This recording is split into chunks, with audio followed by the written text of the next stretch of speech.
At yung series doon, no,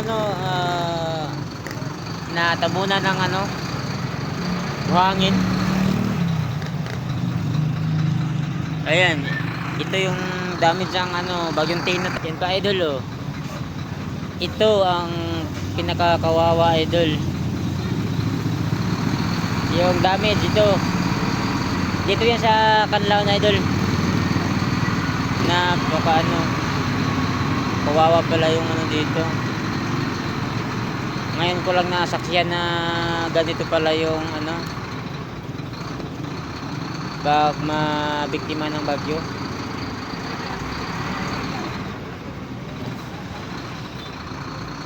Wow,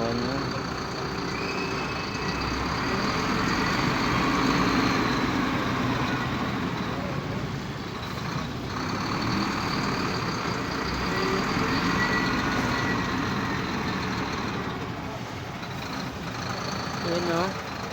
Kawawa naman sila.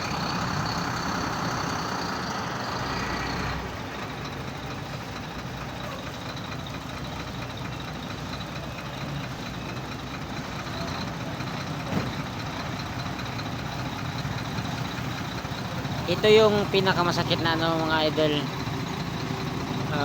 na biktima yung bagyo dito, ang Canlaon City.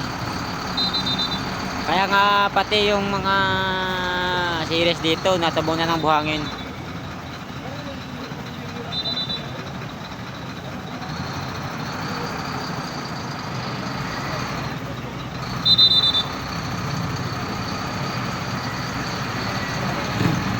Parang dito lang idol. Siguro yung yung mga bato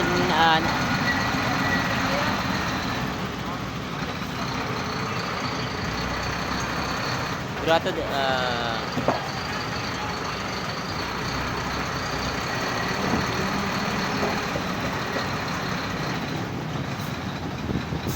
kawawa naman idol.